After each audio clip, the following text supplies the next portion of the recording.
Alam niyo po, pare-parehas namin alam kung ano yung pakiramdam ng nakaupo dyan. Kasi po, 5 taon yung nakalipas, yung misis ko, nanganak ng kambal. Pagkatapos po, yung isa sa kambal na anak namin, nanganak na may bukol sa puwet, cancerous yun. So yung bata, ilang buwan po sa ospital. Pero ito pa, inalabas sila na ang computation nun, halos 7 buwan lang, parehas critical, nasa ospital. Ito yung panahon kung saan mas sikap kung paano manalangin at kalimutan yung ibang mga bagay sinusipan ko para humarap dun sa realidad. Una sa lahat, hindi dahil pastor ako at missionary, dahil gumagawa kami ng mabuti ng misis ko, exempted ako dun sa mga pagsubok ng buhay. Akala ko po dati, dahil sumusunod kami kay Lord, hindi niya hayaan na magkaroon ng problema sa buhay. Hanggang yan na nga. Ika-6 na buwan ng pagbubuntis ng asawa ko, ultrasound, nakita ng doktor, sabi niya, nagkaroon ng bukol. Tapos yun na nga. In-emergency CS yung asawa ko. Pagkatapos nun, ang inisip ko, sige, nasa ICU yung mga bata, nasa NICU yung mga bata. Alam ko, gagawa ng himala ang Diyos. Alam nyo, ibang himala pala yung gagawin niya sa inaasahan ko. Ito rin yung mensahe ko sa inyo ngayon mga kapatid. Alam niyo yung panahon na yon, pinakaramdaman namin na hindi kami nag-iisa. Ito yung panahon kung saan naramdaman ko yung samahan ng mga kapatiran. Ito yung panahon na naramdaman ko na iba talaga pag may lumalapit sa iyo na nanalangin. Iba talaga pag may nagpapadala ng pagkain sa iyo na iniisip nila na pagod ka, puyat at gutom sa pang-araw-araw. Pandemic days po ito. Ito yung panahon na sa swab test ka pa, ipapasok ko sa ospital, bawal lumabas. Kung maaalala ninyo yung mga nangyayari 5.5 years ago. Kaya nung panahon na yun, si Mrs. na sa bahay, ako nasa ospital. Nakakabahan kami. Baka parehas di makalabas yung mga bata. Color purple sila. Bakit? Kulang sa oxygen, kulang sa hangin. Nasa incubator yung dalawa, kung ano-ano yung nakakabit, parang ginagawang science project yung mga anak ko. Sa puso, dito sa mga kamay, yung isa pati sa leeg, meron pa. Mas ganito kung sila kalaki. Nung itong mga batang to, nandun sa critical na kondisyon, inisip namin nung hindi na tungkol sa problema eh. Pero tungkol na sa himalang gagawin ng Diyos. Bakit? Dito po natin makikita yung kaibahan. Bilang Kristiyano, malinaw sa amin na hindi kami nag-iisa. Bilang mga tao, bilang mga kapatiran yung kasama namin, pero higit sa lahat, kasama namin yung pinakamakapangyarihan sa lahat, yung Diyos na gumagawa ng himala, yung Diyos na hindi papayag na madihado yung mga nagmamahal sa Kanya. Amen. Nung panahon na yun, yan yung pananaw ko. Pananaw namin ko sa asawa ko. Pero kada titingnan yung reseta, kada titingnan yung bill, yung realidad, palagay nyo ano yung nararamdaman ko. Sabi sa Isaiah 41:10, do not be afraid, for I am with you. Do not be discouraged, for I am your God. I will strengthen you and help you. I will hold you up with my victorious right hand. Alam niyo po, hanggang yung doktor namin, sabi nila, nirekomenda namin kayo sa talagang alam namin na kaya kayo tulungan. Nilipat doon yung bata. Nung nilipat po doon yung bata, ang binatnan ko po, sa government hospital na po ito. May iskinita na nakanaan para tulugan ng mga bantay. Kasi bawal umuwi nung time na yun. Bawal lumabas. Unless palalabas yung doktor para bumili ng gamot ng bata kung wala sa hospital. Tapos ang number one problem nung time na yun na binatnan ko, maraming mga magulang na nagdidesisyong isuko na yung mga anak. Pagkakita nila na parang imposible na wala ng pag-asa, pinapahaba na lang ng ilang oras o ilang pagdundot ilang araw yung buhay ng mga bata, ng mga sanggol. Ang gagawin ng mga magulang, ipirma ng waiver para tigilan ng life support. Pagkatapos nun, hayaan na lang mamatay yung bata. O iuwi yung bata. Doon na mamamatay sa piling nila. Nung kausap namin yung mga doktor, ano ba talaga yung bilang pastor? Ang ginawa ko po, mag-lead ng prayer time ng umaga, mag-lead ng prayer time ng gabi, unang alas 6. Tapos itong mga my parents na to, pag umiiyak dahil critical yung anak nila, lalapitan ko para ipanalangin. Alam niyo pong epekto, sabi ng doktor, first time namin naranasan, sa loob ng ganong kahabang panahon, na walang sumuko na magulang, laban lahat ng bata nila. Lahat ng anak. Bakit anong kaibahan? Iba kapag malinaw sa'yo, nakasama mo ang Diyos. Amen. Gusto ko lang pong maging malinaw ngayon. Naiintindihan ba natin lahat? Nakasama ninyo ang Diyos sa paghihirap na nararanasan. Amen. Sa kakapusan, kasama niyo ang Diyos. Sa karamdaman, kasama niyo ang Diyos. At pag kasama niyo ang Diyos, may tatalo ba sa inyo? Wala. Bakit? Siya ang pinakamakapangyarihan sa lahat. Siya na yung Diyos, may tatalo pa ba ron? Kailangan maging malinaw sa inyo yan. Kasama ninyo ang Diyos. Sabihin nyo nga, kasama ko ang Diyos. Sama. Pag kasama ko ang Diyos, walang tatahalan sa akin. Minsan may isang tatay na nagmomotor, kalaliman ng gabi, namatay yung ilaw ng sasakyan niya. Hindi niya alam ngayon paano makakauwi. At naiilag din siya huminto. Bakit? Dahil baka nga naman may biglang tumutok sa kanya, may gumawa ng masama. Ano nangyari? Ang ginawa nitong tatay, nanalangin. Maya-maya may sasakyan pumutok sa likuran niya. Kala niya pupusinahan siya nun kasi nakaharap siya sa daan. Yun pala, dahan-dahan siyang gagabayan hanggang makalabas siya dun sa madilim na daan. Ganun ang Diyos na kasama niyo ngayon. Amen. Pakiramdam niyo madilim eh. Parang wala nang katapusan itong paghihirap at pagsubok na to. Parang gusto mo nang sumbatan yung Panginoon doon sa naranasan mo. Bakit ako pa? Dami-dami namang masamang tao. Bakit ako pa? Pero pinapaalala sa inyo ng Panginoon, kasama niyo siya. Hindi na kayo mapabayaan.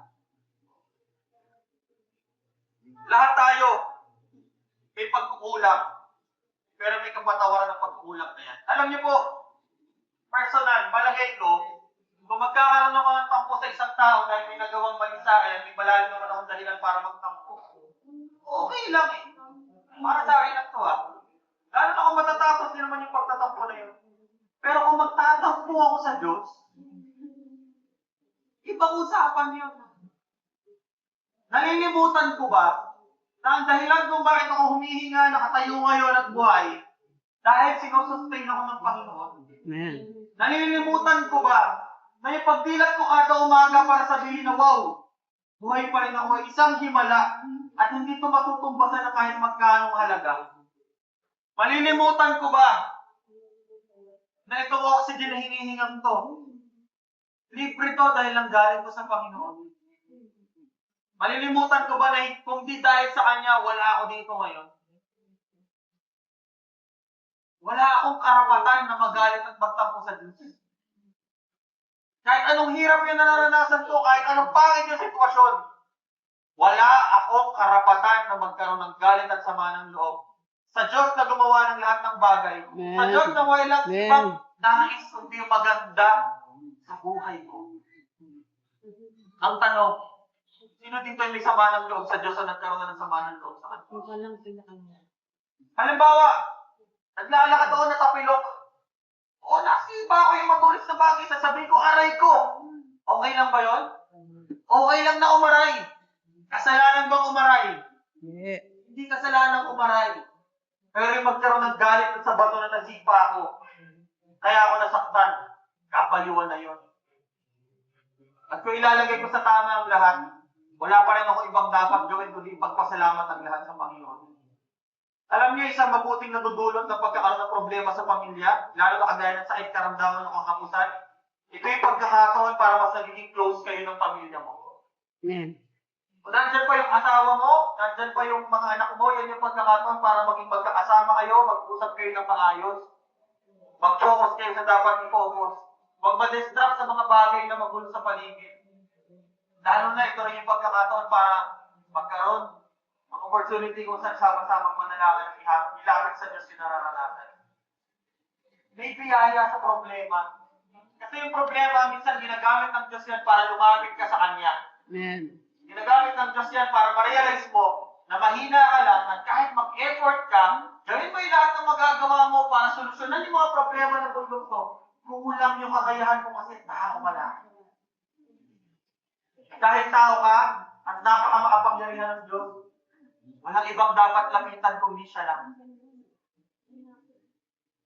Kaya dapat pinagpapasalamat natin yung problema.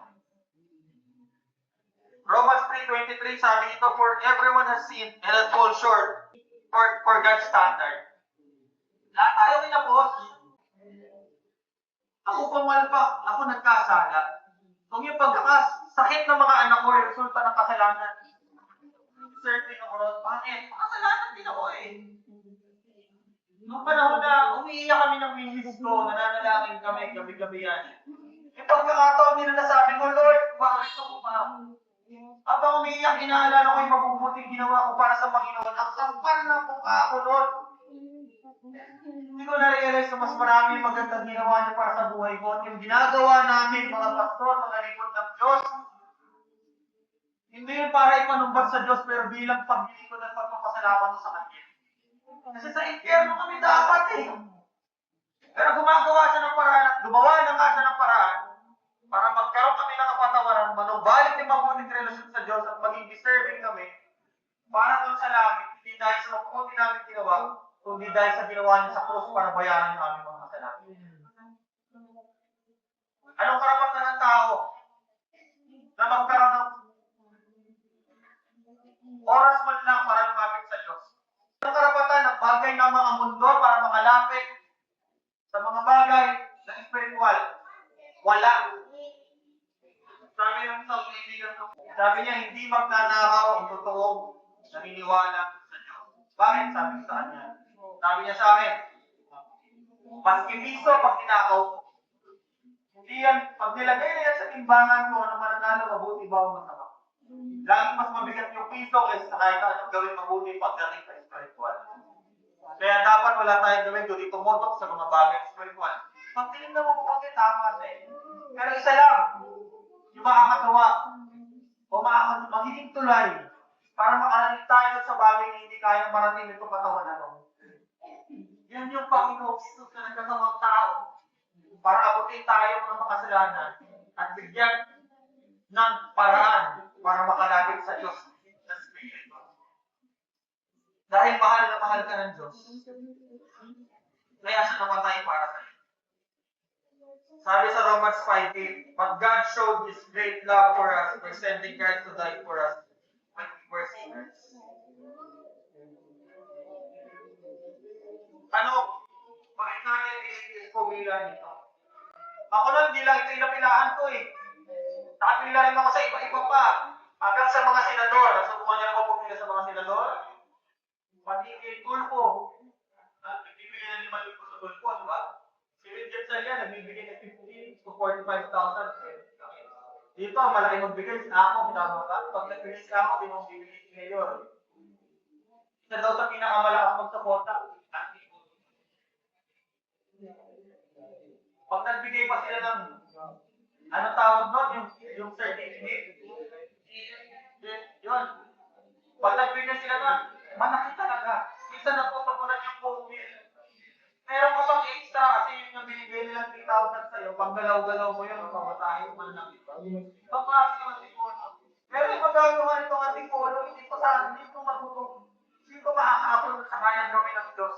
Kasi yung kayang gawin ng Diyos, hindi lang tulungan tayo sa problema ko, pero bigyan pa tayo ng buhay na walang hanggan. Sa Panginoong Jesus. Alam niyo, halimbawa may isang batang na aksidente. Pagka-aksidente nitong batang to, hindi niya alam nangyayari sa kanya. Yung isa kumpare ko pa, aksidente siya. Ilang oras siya nakahiga sa gilid ng kalsada. Pagkatapos, sabi niya, akala niya doon siya mamamatay. Hanggang may tumuhol sa kanya. Dinala niya sa ospital. Iyang-iya raw siya kasi maghalo na yung tayo niya ng time na yun. Pagdating sa ospital, tinulungan pa siya ng sabihin. Takot-taka siya kung sino yung tao niya. Hindi niya naman nakilala. Yung trust, sakit pa, no? Ang gusto niya, magkaroon pa tayo ng mabuting relasyon sa kanya. Kasi pag meron ka, Diyos, na may mabuting kang relasyon, kasama ka niya palagi. Hindi lang itong problema ang maglulusutin niya.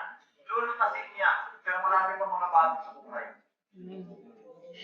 Alam niya, si Jesus ang daan ng buhay.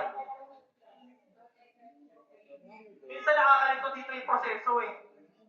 Pag kulang ka natin sa requirement, balik ka naman kinabukasan, di ba? Magkamali ka lang sa date, hindi natatanggapin yan. Kuha ka na naman ng sulat. Tapos dati, ang hinihingi pa ng pwede itong yung Digelos, anong tawag ba? Digency, original.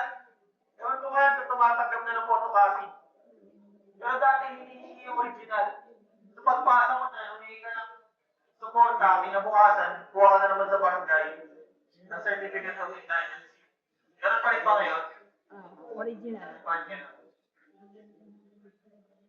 Tuloy, lagi ka na sa barangay, kilala ka na ng barangay, no? Sabi sa John 46, Jesus told him, I am the way, the truth, and the life. No one can come to the Father except through me. Parang nung nandito tayo sa lugar na hindi natin kabisado. At dahil hindi natin kabisado, aasa sana tayo sa Google Maps. Kaso pagbukas natin ang cellphone, nalimutan natin, hindi na pala tayo nakamili ng data. Wala pa lang data. Yung Diyos, hindi siya naubuksan ng data. Lagi siyang nandyan. Kung lalapit ka sa Kanya, handa ka niyang gabayan at tulungan sa anumang sitwasyon ng buhay. At liway pa yung Panginoon. Kaya nga sana po maging malinaw sa inyo to. Si Jesus ang guide natin sa buhay. Nararanasan natin itong paghihirap hindi dahil gusto tayong parutahan ng Diyos. Pero dahil gusto niya tayo mapalapit sa Kanya at kumilala sa Kanya. Amen. Sana po mahanap ninyo yung mabuting liwanag sa gitna ng pagdilim na nararanasan ninyo ngayon. Manalangin tayo. Panginoon ko, salamat po sa pag-ibig mo. Aminado po ako na pagod na ako sa problema na ito, Diyos. Tulungan mo po ako, Panginoon. Patawarin mo po ako sa lahat ng pagkakasala ko. Gabayan mo ako sa aking buhay, O Diyos. Ikaw yung aking Panginoon, O Diyos. At bilang Panginoon, ikaw po yung gumawa ng paraan para makalusot ako dito sa mahirap na pagsubok na ito. Ikaw mag-provide sa aking pangangailangan, Panginoon.